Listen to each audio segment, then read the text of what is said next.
torcida vascaína, você está no canal Os Vascaínos e eu, o seu amigo Edu Canelas, vou te levar para pertinho das notícias do nosso gigantesco da colina nesta tarde de terça-feira, em momento decisivo. A Justiça do Rio definiu a data de julgamento para a liberação de São Januário.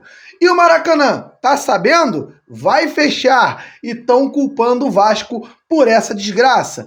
Além disso, meu amigo vascaíno, vamos falar sobre o time do Vasco. Tem desfalque confirmado já para a partida de domingo e também tem um retorno. Vamos falar muita coisa a respeito do gigante no vídeo aqui do canal Os Vascaínos. Senta o dedo no like, inscreva-se no canal, deixe os seus comentários, eu respondo a maioria deles e troco essa ideia com você. E você que quer trocar mais ideia, vai para o grupo de Telegram, aqui na descrição. A gente está te ensinando a entrar no grupo grátis. Ou você que quer fazer live ao vivo com a gente, você que quer participar aqui do canal de forma mais assídua, tá mole, vire membro do canal aqui do Os Vascaínos, na descrição, ou então no botão Seja Membro, você vai ser direcionado direto para o grupo de WhatsApp, onde tem sorteio de camisa e muita coisa para você vascaíno aí do outro lado. O último recado e muito importante é o da VaiDebet. A VaiDebet é a parceira aqui do canal, é a nossa casa de palpite que está apoiando o canal Os Vascaínos. Ela está dando 100% de retorno para você, vascaíno aí do outro lado, que gosta de fazer palpites esportivos. Como que funciona? Você vai no primeiro comentário fixado, cria sua conta na casa deles, que é a VaiDebet, faz o seu primeiro depósito, e aí você botou 100, ganha mais 100, botou 200, mais 200, e por aí vai. E você que gosta de dar palpite nos joguinhos, no site, lá na área dos joguinhos, tem lá R$10 para você que criar a sua conta na VaiDebet. Então tá muito fácil. Vai aqui no primeiro comentário fixado, inscreva-se na VaiDebet, que é a parceira oficial aqui do canal Os Vascaínos. Agora bora pro vídeo. O assunto desse vídeo aqui é falar um pouco sobre o gigante da colina. O Vasco se reapresentou hoje de manhã no CT Moacir Barbosa com alguns problemas e algumas soluções. Problemas: Gabriel Dias vai mesmo ficar entre 1 e 2 semanas desfalcando o Vasco após problema muscular que fez que o jogador tivesse que sair de campo na partida de domingo. Eu, Edu, como fisioterapeuta, não teria liberado o Gabriel Dias para entrar em campo especificamente nesse jogo. Por quê? Eu acho que o gramado estava pesado demais para um jogador que estava 1 ano sem jogar. Um gramado pesado, uma partida muito intensa. Talvez uma partida mais tranquila seria melhor para o Gabriel Dias continuar a transição para voltar a jogar. A decisão dos excelentes profissionais do Vasco não desabonam de forma alguma o nível maravilhoso que temos ali de grandes profissionais da área dentro do clube. Foi uma situação de jogo, a decisão foi do treinador, o jogador estava à disposição no banco, foi utilizado. Mas eu não teria utilizado o Gabriel Dias naquele momento. Teria esperado um momento mais tranquilo, com um gramado menos pesado, para que ele pudesse fazer essa volta. Outro problema que o Vasco tem neste momento é Léo. O zagueiro Léo Pelé tá fora pelo 3º cartão amarelo e não enfrenta a equipe do Palmeiras no domingo às 18h30 no Allianz Parque. Eu quero saber de você. Quem você colocaria no lugar do Léo? Coloque aqui nos comentários embaixo para a gente poder trocar essa ideia. Eu iria de Zé Vitor. Zé Vitor e Medel manteria o time da forma que já vem jogando, tá dando muito certo, e daria oportunidade ao Zé Vitor, que é um excelente zagueiro, joga pela esquerda, tá ali, é um garoto da base que pode ter uma oportunidade, quem sabe, de virar uma excelente opção. Também existem possibilidades. Colocar o Capasso para jogar ali. O Manuel Capasso jogou muitas vezes pela esquerda no Atlético Tucumã. Não seria para ele um problema jogar ali ao lado do Guerry Medel. Ou então, uma mudança no esquema do Vasco, até porque o Manuel Capasso e o Zé Vitor não têm a qualidade de passe que o Léo tem. O time do Vasco muda com a saída do Léo. Então vamos apurar durante a semana, ver como serão os treinamentos e o que Ramon Dias fará com essa mudança, qual a mudança, na verdade, ele fará ali na situação do nosso querido zagueiro Léo.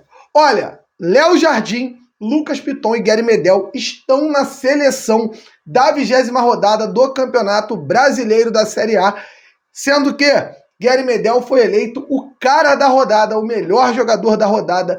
Parabéns ao nosso chileno, que realmente fez uma partida espetacular no Maracanã, vem tomando conta da posição ali na zaga, se posiciona muito bem. Repito que tenho preocupação em relação à altura dele para jogar ali como zagueiro, porque é um cara muito baixo. O Gary Medel tem 1,70 m e pouquinho, não tenho o número exato aqui, trago no vídeo de amanhã. É um cara que me preocupa por conta da estatura. Porém, é um jogador de raríssima qualidade de posicionamento. Se posiciona muito bem, está sempre antevendo a jogada e por isso ele ganha a maioria delas. Inclusive, vem ganhando as bolas aéreas. O nosso querido Gary Medel é um jogador que está empolgando e está aí, o cara da 20ª rodada do Campeonato Brasileiro. Agora vamos falar da parte do Maracanã, também da situação de São Januário, que será agora julgado o recurso para que o Vasco possa ter o estádio liberado para a partida do dia 19 de setembro, uma quarta-feira, às 19 horas, contra o Coritiba, para receber de novo ali o seu torcedor. Então vamos continuar no vídeo, mas não esquece de sentar o martelo no like, porque agora vamos falar de um assunto muito sério. Amigo vascaíno, amiga vascaína, vamos falar sobre estádios e justiça. Em primeiro lugar, vamos falar sobre o Maracanã. O Maracanã teve um anúncio aí nas suas redes sociais que irá fechar após o dia 26 de agosto. Terão mais 2 jogos no estádio do Urubu e do Fluminense, um pelo Brasileiro e outro pela Copa Libertadores, para finalizar o estádio durante um período indeterminado de recuperação do gramado. Eu quero aproveitar para lembrar a você, vascaíno, que está aí do outro lado, que o Vasco da Gama tirou 1 milhão de renda dos 3 milhões arrecadados na partida de domingo.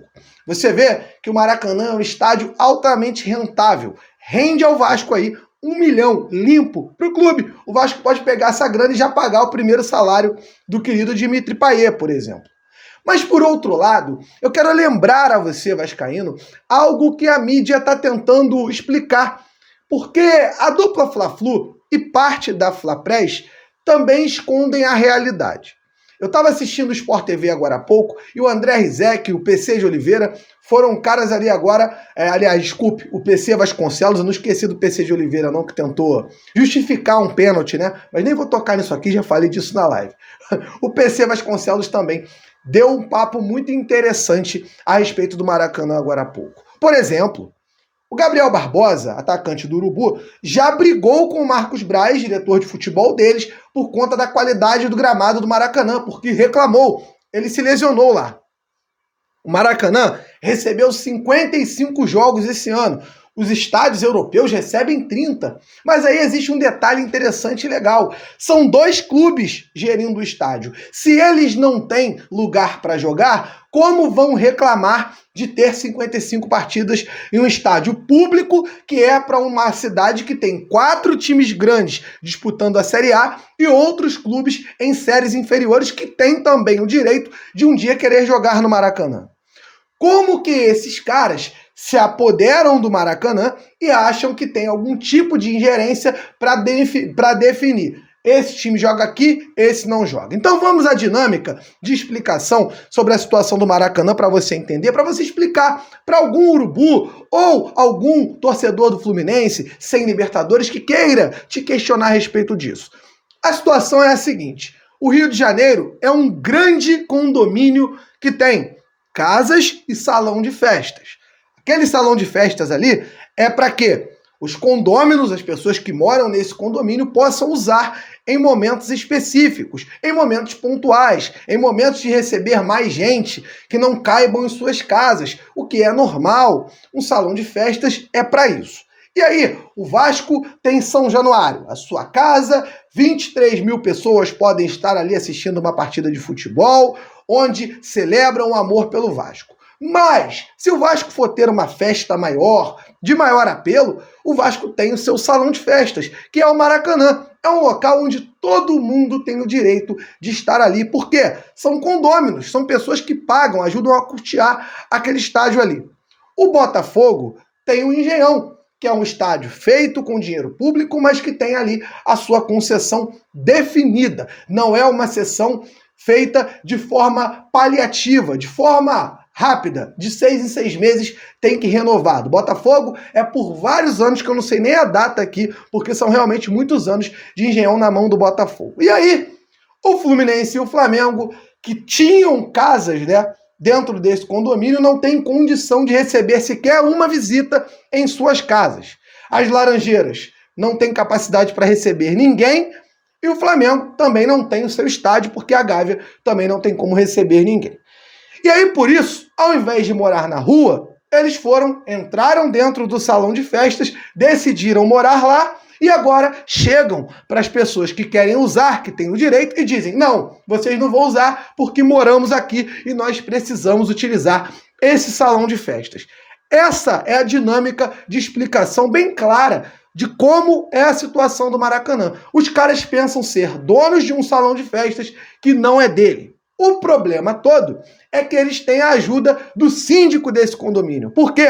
O síndico desse condomínio é o governador do estado, que cede a essas pessoas o direito de morar ali, mesmo que eles atrapalhem outros condôminos a utilizarem aquele ambiente. Então eu acho que ficou bem claro para você entender. E aí, passamos para a segunda etapa desse problema, que é algo bem legal da gente destacar, meu amigo vascaíno, minha amiga vascaína. Este salão de festas, às vezes, é liberado por conta de decisão judicial para que as pessoas possam usar, mas é muito difícil vir a acontecer. O Vasco fez agora o seu segundo jogo no Campeonato Brasileiro, dele apenas no estádio. O Vasco enfrentou o Fluminense e enfrentou o Flamengo lá, mas aí eram partidas em que eles eram donos do mando de campo.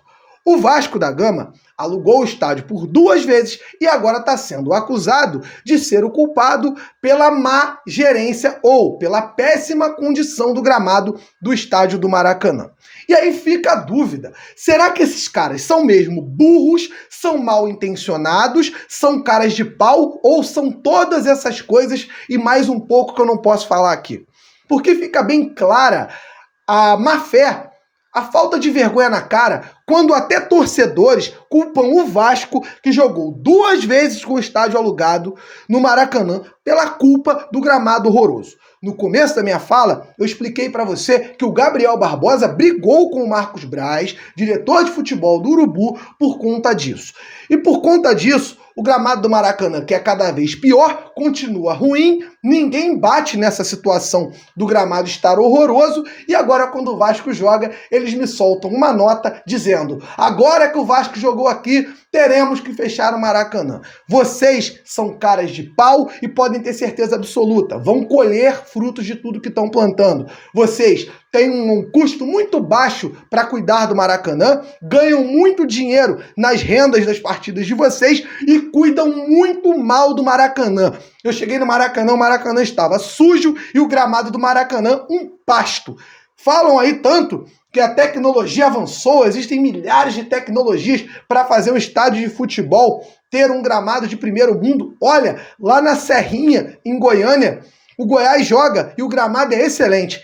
Em São Januário, que o Vasco joga também, sempre é excelente. Por que o Maracanã tem tanta dificuldade? Ah, mas 2 equipes utilizam o Maracanã. Será que não tem como fazer um esforço a mais pelo gramado do estádio? Então fique claro para você aí do outro lado. Se o Fluminense for punido pela Conmebol por conta do gramado do Maracanã, se o Flamengo for punido por qualquer órgão por conta do gramado do Maracanã, a culpa é deles e do governo do estado, que não dá tranquilidade e não gere o seu estádio, que é um aparelho público. Ela repassa a responsabilidade para 2 clubes que assumem essa responsabilidade de forma a pensar somente em si e não cuidam desse bem público como deveriam cuidar. O Maracanã está jogado na mão desses clubes que gastam dinheiro no Maracanã com essa desculpa de que é um estádio caro de se gerir. Não é. Eles ganham muito mais do que gastam.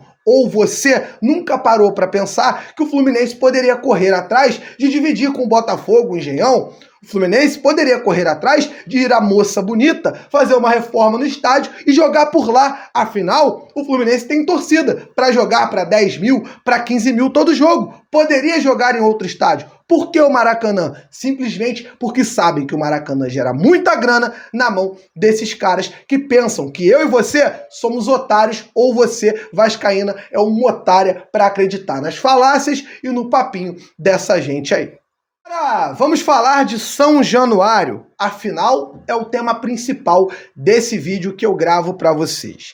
Dia 30 de setembro, São Januário será julgado pelo Tribunal de Justiça Comum do Rio de Janeiro para a liberação do estádio. Lembrando que na quinta-feira, o STJD dá vontade de soltar uma gargalhada de nojo desses caras. Irá julgar um possível aumento da pena do Vasco de jogar com portões fechados, da punição de mandos de campo. Ontem, o diretor jurídico do Vasco da Gama pôde dizer lá no canal Atenção Vascaínos que acha muito difícil que isso venha acontecer. Mas a gente fica com esse pensamento na mente. Será o que esses caras têm na mente? Ou qual a má intenção de sempre perseguir o Vasco? O Vasco é perseguido desde os primórdios, desde quando o clube nasceu, perseguido pela dupla Fla-Flu, que não queria que o Vasco jogasse por ter negros e operários, depois porque não tinha estádio, e agora a justiça segue perseguindo o Vasco. Eu não vou nem comentar novamente a respeito da decisão do desembargador que disse lá que São Januário é cercado de favela e etc. Olha, meu amigo, o Maracanã também é cercado de favela. Mas quero perguntar a você vascaíno, você vascaína que assiste o canal, você consegue compreender a situação, o porquê de tanta perseguição com o Vasco? Afinal, o Santos não terminou a partida contra o Corinthians, aquela que quebraram tudo na Vila Belmiro, e já está com seu estádio liberado e a torcida já assistiu a partida contra o Grêmio com toda a tranquilidade e conforto dentro de seu estádio. Um lugar onde teve uma situação de violência muito maior do que São Januário, e eu pergunto a você, por que sempre o Vasco? Por que o Vasco vai ser julgado pelo mesmo STJD para um aumento de pena e o Santos não foi? Por que de o Vasco estar aí com o estádio interditado pelo Tribunal de Justiça Comum do Rio de Janeiro, tendo aí deputados, presidente da FERJ, todo mundo sem entender o motivo disso? Quem está ganhando com esse movimento de atrapalhar o Clube de Regatas Vasco da Gama? Essas pessoas não têm um pingo de noção de que atrapalhar o Vasco, atrapalhar São Januário a abrir, vocês estão impactando a vida de mais de 30 mil pessoas que vivem da renda gerada por aquele estádio. Não pensam que a população da Barreira do Vasco, que cuida daquele estádio com tanto carinho dos seus arredores, que vendem ali cerveja, churrasquinho, que giram a economia, está lá sofrendo reflexos dessa decisão arbitrária e completamente perseguidora.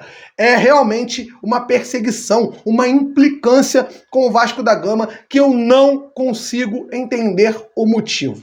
Então fica aqui a revolta e explicando ao torcedor. Primeiro, julgamento na quinta-feira. STJD julga se irá aumentar a pena do Vasco. Diretor jurídico do Vasco acredita que seja muito difícil que isso vá acontecer. Depois disso, dia 30 de setembro, o Vasco vai ter, 30 de agosto, o Vasco terá o julgamento na Justiça Comum, visando liberar São Januário, acabar com a interdição, para que o Vasco possa jogar no dia 19 de setembro contra o Coritiba, às 19 horas, numa quarta-feira, em São Januário, com torcida, e aí sim o reencontro do torcedor do Vasco com o estádio de São Januário.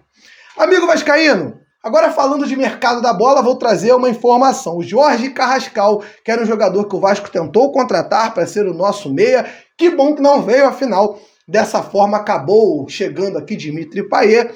O Jorge Carrascal acabou de ser vendido pelo CSKA para o Dínamo de Moscou por 32 milhões e 500 mil reais. Essa era a grana que o Vasco teria que desembolsar pelo Jorge Carrascal. O Vasco fez proposta, não foi aceita, e agora está aí o valor que o Vasco teria que ter gasto para que o CSKA aceitasse a venda do Jorge Carrascal. Eu acho que valeria essa grana? Nesse momento eu acho que não. Era um jogador para 20 milhões muito bem pagos. Porém, Agora, janela fechando, dia 25 fecha a janela, o Vasco já vai ter ali só a opção de substituir jogador até o dia 19 de novembro, se não me engano. Aliás, desculpe, de outubro, se não me engano. Dentro da situação do Brasileirão, apenas substituir, mas para contratar e inscrever é até o dia 25, faltam 3 dias e é aquilo. Provavelmente o Vasco não vai trazer mais ninguém nessa janela e teremos aí este elenco até o final do campeonato para brigar pela permanência na Série A e depois por vaga, quem sabe, numa Sul-Americana ou uma pré-Libertadores no melhor dos mundos. Amigo vascaíno, quero te convidar para a nossa live hoje às 8h30 no canal Os Vascaínos. Eu vou estar com Lineker Beyond, Mário Coelho retornando hoje para a gente falar muito de Vasco, dessas decisões, questão de Maracanã, questão de São Januário, quem será o substituto do Léo na equipe Cruz Maltina. Já vou te agradecer demais por assistir esse vídeo até o final, te mandar aquele abraço e, claro, inscreva-se no canal, deixe o seu comentário, senta o martelo no like. Pô, já não peguei o martelo, né? Vamos lá, martelo no like e vou te pedir com todo carinho, seja membro do canal, vem pro grupo de WhatsApp e pro grupo de Telegram também, que é grátis, tá aqui na descrição pra gente trocar ideia. Tamo junto, aquele abraço e valeu!